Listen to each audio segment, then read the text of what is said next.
संविधान द्वारा सिखाया गया एक रिवाज, जनता के लिए बेबाक आवाज। नमस्कार दर्शकों, फोर साइड्स टीवी में मैं आशुतोष आपका स्वागत करता हूं।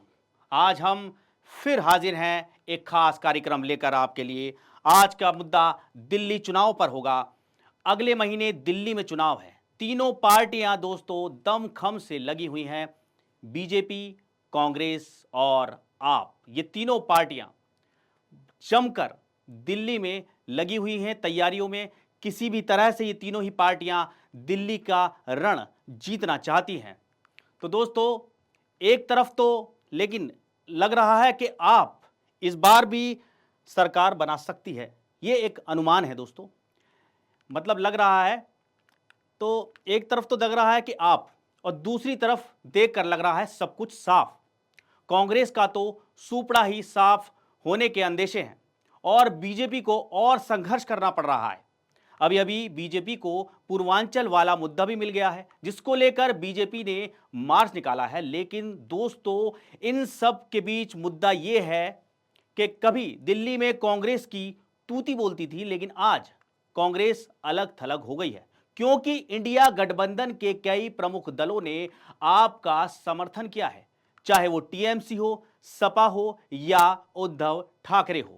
इन सब का एक ही मकसद है दोस्तों कि किसी तरह दिल्ली में आपकी सरकार बन जाए। यानी कि ये देखिए, ये सब इंडिया विपक्षी गठबंधन, जो इंडिया जो ब्लॉक था, उसके ये सब समर्थन थे, उसके समर्थन में थे, यानी कि उसका एक अंग थे, है ना, जो अलायंस हुआ था। लेकिन उसके बावजूद भी इस समय कांग्रेस दिल्ली चुनाव में अकेली लड़ रही है। लेकिन ये सारे दल जो हैं कांग्रेस के बजाय आपका समर्थन कर रहे हैं और कह रहे हैं बस हमारा मकसद एक ही है, बीजेपी को नहीं जिताना है।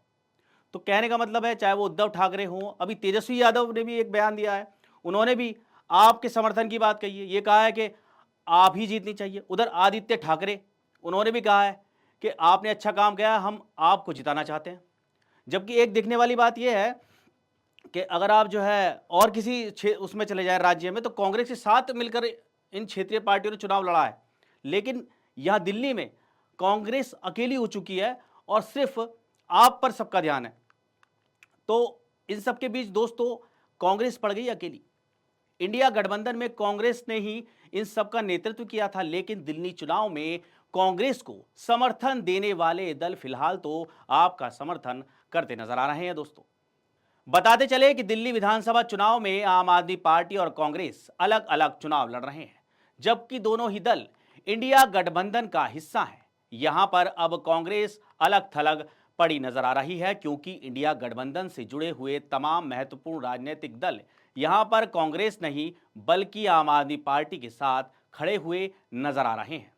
इंडिया गठबंधन में भले ही कांग्रेस सबसे बड़ा दल क्यों ना हो, लेकिन दिल्ली विधानसभा चुनाव में कांग्रेस का इंडिया गठबंधन के बाकी दलों का साथ नहीं मिल पा रहा है। ऐसे में आलम यह है कि जिस समाजवादी पार्टी के साथ मिलकर कांग्रेस ने यूपी लोकसभा चुनाव में बीजेपी को 40 से कम सीटों पर रोकने का काम किया था, वही समाजवादी पार्टी दिल्ली विधानसभा चुनाव में कांग्रेस का समर्थन न कर आम आदमी पार्टी के साथ खड़ी हुई नजर आ रही है।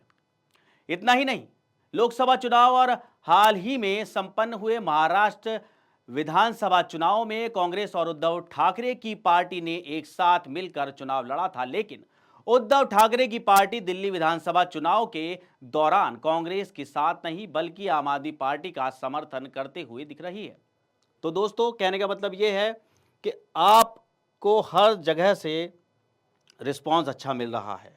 आपकी जो पार्टी है वो नज़र आ रही है उभरती हुई। पहले भी आपकी ही सरकार थी और अभी भी आपकी ही सरकार नजर आ रही है। इसके साथ ही ममता बनर्जी की तृणमूल कांग्रेस ने भी दिल्ली विधानसभा चुनाव में आम आदमी पार्टी का ही समर्थन किया है। ममता बनर्जी की ओर से मिले समर्थन पर अरविंद केजरीवाल ने उनका शुक्रिया भी अदा किया है।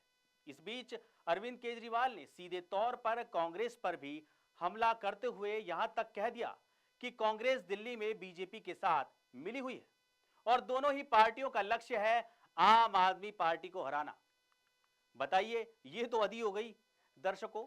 यानी इस बयान से ऐसा देखा जाए तो लग रहा है कि तृणमूल कांग्रेस मानो कांग्रेस की प्रतिद्वंदी पार्टी हो। वहीं लालू की पार्टी आरजेडी ने भी आपके समर्थन की बात कही है, यानी कोई भी कांग्रेस का साथ देने को तैयार नहीं है। हालांकि देखा जाए तो इस क्षेत्रीय दलों के समर्थन का शायद ही आपको फायदा मिले, क्योंकि दिल्ली चुनाव में इनका कोई अस्तित्व नहीं है। अब देखना होगा कि इन सब का साथ और आपके चुनावी वादे आपको फिर से एक बार सत्ता में लाते हैं कि नहीं। हालांकि उधर बीजेपी भी आपको घेरने में कोई कोर कसर नहीं छोड़ रही है, लेकिन आपके वादे और उसकी राजनीति देखकर यह लगता है कि इस बार भी दिल्ली में आपकी सरकार बन सकती है। लेकिन यह तो 8 फरवरी को ही पता चलेगा कि दिल्ली की सत्ता में किसका सिक्का चलेगा।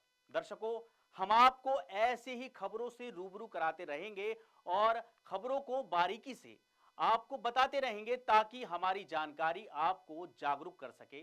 दर्शकों, आज के लिए इतना ही। अब हम आपसे विदा लेना चाहेंगे, तब तक के लिए नमस्कार।